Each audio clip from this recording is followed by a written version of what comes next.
Hello my dear श्रोतागण। कैसी है पब्लिक? आज बहुत दिनों के बाद मैं आया हूँ। चलिए, देर आया दुरुस्त आया, ये समझ के ही माफ़ कर दीजिएगा मुझे। तो आज हम बात करेंगे जिद की। जी हाँ, जिद।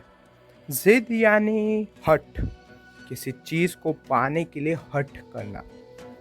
जैसे हनुमान जी ने सूरज को आम समझकर खाने की हठ की थी ना, वैसे ही हठ। वैसे तो जिद कई लोगों के लिए एक गलत चीज़ होती है। कई लोग इसको नेगेटिव समझते हैं, पर सच बताओ ना, तो जिद एक बहुत बड़ी चीज़ होती है। अब मुझे पता है, कई लोग ये कहेंगे कि जिद और मकसद दोनों में अंतर ही क्या होता है, दोनों एक ही चीज़ है। नहीं, दोनों में बहुत बड़ा अंतर होता है। देखो, मकसद उसको कहते हैं जो कभी कभी हालात और परिस्थिति के कारण बदल जाता है। और जिद, जिद वो चीज़ होती है जो कैसे भी हालात, कैसी भी परिस्थिति हो, खुदा ही आगे आकर क्यों ना खड़ा हो, और वो कभी नहीं बदलता। वो कभी अपने आप को नहीं बदलता। वही इंसान जिद्दी बनता है। चलिए, मैं आपको आज एक छोटी सी कहानी सुनाकर जिद की ताकत समझाऊंगा। ये एक रियल स्टोरी है। एक जिद्दी बच्चे की। एक ऐसा जिद्दी बच्चा जिसने अपनी जिद के कारण दुनिया में बहुत कुछ हासिल किया। चलिए शुरू करते हैं। तो ये बात है उस वक्त की जब भारत अंग्रेज़ों का गुलाम था। भारत में कई लोग भारत की आज़ादी के लिए लड़ रहे थे। तभी भारत के एक छोटे से तटीय विस्तार के एक छोटे से गांव में एक गरीब मुस्लिम परिवार में एक बच्चे का जन्म हुआ। उसके पिता बहुत गरीब थे। जब उनका व्यवसाय पूरे का पूरा समुद्र पर निर्भर था, क्योंकि उसके पिता एक मछली पकड़ने वाले थे। बच्चा अपने भाई बहनों के साथ सामान्य ज़िंदगी जी रहा था। उसको दुनिया में क्या हो रहा है उसके बारे में कुछ पता नहीं था। स्कूल में सामान्य बच्चों के साथ पढ़ रहा था। सामान्य ज़िंदगी उसकी चल रही। फिर एक दिन उसके स्कूल के एक टीचर ने उनको बाहर समुद्र किनारे ले गया। उस टीचर ने उनको आसमान में उड़ती हुई चिड़िया दिखाई। जब वो चिड़िया उड़ रही थी तभी उस चिड़िया के ऊपर से एक बड़ा सा प्लेन, यानी एक फाइटर प्लेन पसार हुआ। वो बच्चा सोच में पड़ गया। उसने अपने टीचर से पूछा कि सर ये क्या था। उसके टीचर ने कहा कि अब सिर्फ और सिर्फ चिड़िया ही आसमान में नहीं उड़ सकती, इंसान भी आसमान में उड़ सकते हैं। उस बच्चे ने बड़ी कोमलता से अपने टीचर को पूछा, क्या सर मैं भी उड़ सकता हूँ? उसके टीचर हंसे और उसके सर पर हाथ रखकर कहा कि हाँ बेटा, तुम भी एक दिन उड़ सकते हो। उसने अपने घर आकर उसके पिता को पूछा, क्या पापा मैं उड़ सकता हूँ? तो उसके पिता ने भी कहा, चाहो तो उड़ भी सकते हो। बच्चे ने इस बात को मजाक में ले लिया और एक दिन अपने दोनों हाथ फैला के अपने घर की छत पर से कूद गया, इस आशा में कि वो उड़ेगा, पर वो उड़ा नहीं। उसके पैर में चोट आई। उसके पिता ने, उसके स्कूल के टीचर ने उन सबको उसको कहा कि तुम ऐसे नहीं उड़ सकते। उड़ने के लिए मशीनों की ज़रूरत होती है, प्लेन की ज़रूरत होती है, इंजन की ज़रूरत होती है। तो उस बच्चे ने कहा कि मुझे भी ला कर दो ये सब, मैं भी उड़ना चाहता हूँ। उसके पिता ने उसको कहा कि बेटा हम नहीं उड़ सकते, हम नहीं उड़ सकते क्योंकि हमारे पास ये सब है ही नहीं और हम कभी ये सब ला भी नहीं सकते। उसके टीचर ने भी उसको कहा कि तुम कभी ये सब नहीं खरीद सकते क्योंकि तुम्हारा परिवार इतना खरीदने लायक है ही नहीं। फिर बच्चा मायूस हो गया। एक दिन वो एक मंदिर के बाहर बैठकर मायूसी से भरा चिड़िया को देख रहा था। उस बच्चे के पैर में चोट थी, मंदिर में से एक साधु निकलकर उस बच्चे के पास आया। उस बच्चे को पूछा कि कैसे तुम्हारे पैर में ये चोट लगी। तो बच्चे ने पूरी की पूरी घटना उस साधु को बताई। साधु भी हंसने लगा। साधु को हंसते देखकर वो बच्चा गुस्से में आ गया और साधु को ये कहने लगा कि आप मुझ पर हंस क्यों रहे, मैं गधा हूँ, मैं पागल हूँ इसलिए। तब उस साधु ने बिल्कुल कोमलता से उस बच्चे को जवाब दिया कि नहीं, तुम वो इंसान हो जो कुछ करना चाहता है पर वो गलत तरीके से कर रहा है। तो उस बच्चे ने कहा कि हाँ, मुझे पता है कि उड़ने के लिए इंजन खरीदना पड़ता है, उड़ने के लिए पंख खरीदने पड़ते, उड़ने के लिए बहुत सारी चीज़ें खरीदनी पड़ती है। मेरे पास इतने पैसे हैं नहीं, मेरे पिता इतना कमाते नहीं कि मैं ये सब खरीद सकूं। हमारा तो घर ही चल जाए यही बहुत बड़ी बात है। पर साधु बहुत अलग दिमाग वाला था। साधु ने उस बच्चे को कहा कि ज़िंदगी को तुम एक ही नज़रिए से देखते हो, दूसरे नज़रिए से भी देखना चाहिए। कहते ना, तारक मेहता का उल्टा चश्मा। सच में यही वो तारक ही निकला। जी हाँ, हंसिएगा मत, मजाक नहीं करा। वो बच्चा ये समझ रहा था, दुनिया ये समझ रही थी कि उड़ने के लिए प्लेन खरीदना पड़ता है। पर उस साधु ने उसको एक अलग नज़रिए से दिखाया कि तुम प्लेन खरीद तो नहीं सकते पर प्लेन बना तो सकते हो ना। फिर तो क्या था, उस मायूसी से भरे उसकी ज़िंदगी में एक रोशनी दिख गई उसको जैसे खुद ऊपर वाले ने आकर ही कह दिया कि तुम कर सकते हो। फिर उस बच्चे ने उस साधु को कहा कि मैं भी एक दिन प्लेन बनाऊंगा और फिर उसमें उड़ूंगा। साधु फिर हंसा, उसको कहने लगा कि ज़िंदगी इतनी आसान नहीं होती मेरे दोस्त। ज़िंदगी कई बार हमारे रास्तों को बदल देती है, कई बार हमारी कोशिशों को नाकाम कर देती है। ज़िंदगी हमारा हर मकसद बदल देती है। बच्चे ने साधु को पूछा, तो फिर क्या करूं मैं, क्योंकि मुझे उड़ना है, मुझे आसमान में लहराना है खुद को, जैसे तिरंगा लहराएगा एक दिन। उस बच्चे की आंखों में उस साधु ने चमक देखी और उस बच्चे का हाथ पकड़कर समुद्र किनारे ले गया।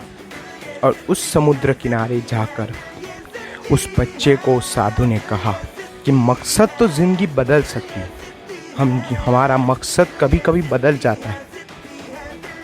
अगर तुम्हें ज़िंदगी में कुछ करना ही है तो कभी मकसद मत करो, जिद करो, हट करो। तो उस बच्चे ने कहा कि हाँ, मैं भी जिद और हट करूँगा। साधु ने उसको कहा कि ये आसान नहीं होता।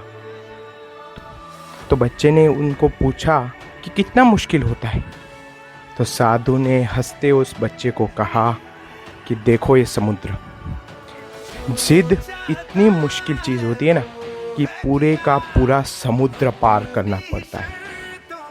फिर तो क्या था, उस बच्चे ने अपने हाथों में समुद्र का पानी लिया और उस तट को वादा किया कि वो एक दिन इसी तट पर आकर पूरी दुनिया में अपनी उड़ान का परचम लहराएगा। उसने उस दिन जिद कर दी कि हाँ, ये मेरी जिद है कि मुझे उड़ना है, मुझे उड़ना ही है। उसके ज़िंदगी का एक ही मकसद और जिद बन गई कि मुझे उड़ना है। ज़िंदगी भी बड़ी चीज़ होती है, वो हमें कभी कभी हमारे मकसद को भुला भी देती है। पर जिद, अगर हम एक बार जिद कर देते ना तो कभी नहीं भुला सकती। बच्चा घर गया, दूसरे दिन फिर से अपनी पढ़ाई शुरू कर दी।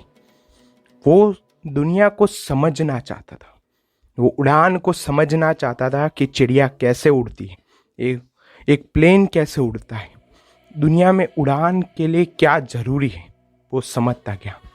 उसे मैथमेटिक्स सीखी, उसे फिज़िक्स सीखा, उसे एरोडायनेमिक्स सीखा। वक्त जाने के साथ वो पढ़ाई में होशियार होने लगा।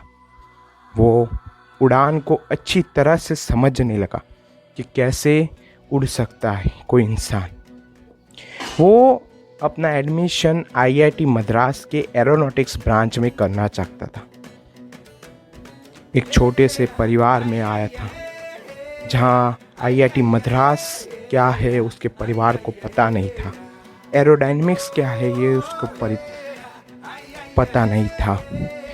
उसने कोई कोचिंग नहीं ली थी, इसलिए फिर भी उसने एग्ज़ाम दी और कुछ ही अंकों के लिए उसका एडमिशन नहीं हुआ। उसने आईआईटी मद्रास के बोर्ड पर अपना नाम नहीं देखा। लोगों ने कहा कि अब तुम अपने सपने को भूल जाओ, तुम नहीं बन सकते, तुम नहीं बना सकते प्लेन, तुम नहीं उड़ सकते। मेरे दोस्त, उसने कोई मकसद नहीं चुना था, बल्कि उससे तो जिद की थी, जिद। भले उसको एरोडायनेमिक्स ना सीखना मिला, वो फिर से उसी समुद्र किनारे गया मायूसी में। फिर से वो साधु उसके पास आया, उसको कहा कि क्या हुआ। उसने कहा कि अब मैं कभी नहीं उड़ सकता, क्योंकि मैंने इतनी मेहनत की, फिर भी ऊपर वाले ने मेरी सुनी नहीं और मुझे जहाँ एडमिशन चाहिए था वहाँ मिला नहीं। बच्चा मायूस था। साधु ने हंसा और हंसते हुए उस बच्चे को कहा, तुमने तो जिद की थी ना। उस बच्चे ने कहा कि हाँ, मैंने तो जिद की थी। साधु ने कहा, तो क्यों अपनी जिद को तोड़ रहे हो? मकसद बदला जा सकता है, पर जिद बदलती नहीं, जिद टूटती है। जिद अगर हम ना कर सके तो ना ही करे तो ही अच्छा है, पर अगर एक बार जिद हो गई तो भले खुदा ही क्यों ना बीच में आ जाए, उसको पूरा करना हमारी जिम्मेदारी होती है। तुमने इस समुद्र को वादा किया था, तुमने इस समुद्र को जिद में शामिल किया था। अब ये समुद्र तुम्हारा नहीं सुनेगा। तुम चलो, कुछ तो रास्ता आएगा ज़रूर। जाते जाते उस साधु ने उसको कहा कि मेरे दोस्त, मुझे तुम्हें ये दिखाई दे रहा है कि तुम सिर्फ और सिर्फ आसमान में उड़ने के लिए नहीं, बल्कि आसमान से भी पार उड़ने के लिए बने हो। वो बच्चे में जिद को पूरी करने की चाह गई, वो कर गया। उसने अपनी किताबें फिर से खोली और उसने फिर से पढ़ना शुरू किया। उसने ये समझा कि सिर्फ एरोनॉटिक्स ही ऐसी चीज़ नहीं होती जो इंसान को उड़ाती है। एक और ऐसी चीज़ है जिससे इंसान सिर्फ आसमान में ही नहीं, बल्कि आसमान से भी पार उड़ सकता है। उस वक्त भारत में इतना ज़्यादा उस चीज़ का प्रचार था ही नहीं, लोग उस चीज़ में मानते ही नहीं थे, जबकि विदेशों में तो उसकी होड़ लगी थी। और वो चीज़ थी स्पेस साइंस, यानी अंतरिक्ष विज्ञान। फिर तो क्या था, वो केरला गए। केरला जाकर उसने छोटी मोटी मशीनों से एक छोटा सा रॉकेट बनाया। अपनी रॉकेट की पढ़ाई शुरू की केरला यूनिवर्सिटी से। समय के साथ साथ वो सीखता गया कि कैसे रॉकेट बनाते। उसने साइकिल पर रॉकेट के पुर्जे ला कर उसने छोटे छोटे पीसीस को जोड़कर एक छोटा सा रॉकेट बनाया। वो रॉकेट आसमान में उड़ा। उसके दोस्त बने जो भी उसकी तरह आसमान में उड़ना चाहते थे। फिर तो क्या था, एक दिन वो इसरो में जुड़ गया। इसरो और डिपार्टमेंट ऑफ साइंस यानी DRDO जैसे संस्थाओं के साथ वो जुड़ता गया। और आप विश्वास नहीं करेंगे कि वो बच्चा सिर्फ आसमान में ही नहीं, बल्कि आसमान से भी पार उड़ने लगा। ये ताकत होती है उसकी जिद की मेरे दोस्त, कि वो सिर्फ और सिर्फ एक प्लेन नहीं, बल्कि उसने पूरे का पूरा रॉकेट बना डाला। मुझे याद है वो पल जब उसका पहली बार उसका रॉकेट आसमान में उड़ा था। उसकी आंखों के आगे उसकी जिद पूरी होती दिख रही थी, पर वो रुका नहीं। वो एक छोटे मोटे से रॉकेट से रुका नहीं, उसने और बनाए, उसने और बड़े बनाए। वो बनाता ही गया। उसके रॉकेट ने पूरी दुनिया हिला दी, क्योंकि उसके रॉकेट एक दिन मिसाइल बन गए। छोटी मोटी मिसाइल नहीं, एटॉमिक बॉम्ब ले जाने वाली मिसाइलें जो पूरी दुनिया में सिर्फ 2 देश बना सके थे, एक अमेरिका, दूसरा रशिया और तीसरा नंबर भारत का है। और उस श्रेणी में लाने वाला, भारत को आसमान से भी ऊपर उड़ाने वाला सिर्फ एक ही इंसान था, वो बच्चा। जो बच्चा नहीं रहा था वो बड़ा हो गया था, उसकी जिद बढ़ी गई, उसने सिर्फ मिसाइल ही नहीं उड़ाई, उसने तो एस्ट्रोनॉट को ले जाने वाले बड़े बड़े रॉकेट बनाए, सैटेलाइट को ले जाने वाले रॉकेट बनाए। और आज जो भारत सर ऊंचा कर कर ये कहता है कि इसरो हमारा है, उस इसरो की नींव रखने वाला वो खुद ही था। इंदिरा गांधी के द्वारा उनको सम्मानित किया गया। वो बहुत बड़े हो चुके थे, उनके सपने बड़े हो चुके थे, पर जिद अब भी नहीं मिटी थी उनकी। उन्होंने अपनी जिद अब भी नहीं छोड़ी थी। फिर तो क्या था, पोखर के रण में एक धमाका, एक बड़ा धमाका। पूरी दुनिया देख रही कि भारत में क्या हुआ। पूरी दुनिया ये समझ गई कि अब भारत एटॉमिक पावर मशीन बन चुका है, जो एटॉमिक बॉम्ब, कि भारत अब एटॉमिक बॉम्ब मिसाइल बना सकता है। उन्होंने अपना नाम पूरे भारत में मशहूर कर दिया था। इस मशहूर होने के कारण एक दिन वो भारत के सर्वोच्च पद पर बैठे, यानी भारत के राष्ट्रपति, पूरा भारत के राष्ट्रपति बने। और राष्ट्रपति बनते ही उन्होंने एक अपना सपना पूरा करने की कोशिश की। उन्होंने एयरफोर्स के पायलट की मदद से एयरफोर्स का प्लेन उड़ाना सीखा। उन्होंने प्लेन उड़ाने को सीखते हुए उनकी आंखों में नमी थी, क्योंकि उनका सपना उनके आगे पूरा होता दिख रहा था। फिर उन्होंने अपनी ज़िंदगी की पहली उड़ान भरी एक एयरफोर्स के पायलट के साथ। उस एयरफोर्स के पायलट ने उनको देखकर ही कह दिया था कि वो इंसान सिर्फ उड़ने के लिए ही बना है, वो उड़ाना जानता है, मुझे सिखाने की भी ज़रूरत नहीं पड़ी, उन्होंने अपने आप सीख लिया। तो एयरफोर्स का पायलट उनको देखकर जब अचंभित हो चुका था कि एक इंसान सिर्फ और सिर्फ इतने कम वक्त में कैसे सीख सकता है, तब उन्होंने भारत के राष्ट्रपति जी को पूछा कि सर, आपने इतने कम वक्त में कैसे सीखा ये उड़ाना। तो उन्होंने अपनी आंखों में भरी हुई नमी को निकालते हुए कहा कि मेरे दोस्त, मैंने ये कम वक्त में नहीं, बल्कि ये सीखते सीखते मेरी पूरी ज़िंदगी बीत गई है। इसीलिए मैं जन्मा हूँ और इसीलिए मैं मरूंगा भी। ये मेरी जिद थी, ये मेरी ज़िंदगी का मकसद था, ये मेरी वो जिद थी जिसको पूरा करने के लिए मैंने अपनी पूरी ज़िंदगी दे दी। मैंने अपना परिवार नहीं बसाया क्योंकि मेरी जिद थी। मैंने लोगों को, अपने परिवार को मिलना तक छोड़ दिया क्योंकि मेरी जिद थी। उन्होंने वो प्लेन ले जाकर तमिलनाडु में एक एयरपोर्ट पर उतारा। वो वहाँ से रामेश्वरम गए, अपनी जन्मभूमि। और रामेश्वरम जाकर उन्होंने उसी तट पर जहाँ वो बचपन में खड़े होकर समुद्र का पानी हाथ में लेकर उन्होंने जिद की थी, वहाँ गए और उस समुद्र को कहने लगे, क्यों हो गए ना ख़त्म, हो गए ना तुम, मेरे आगे हार गए ना।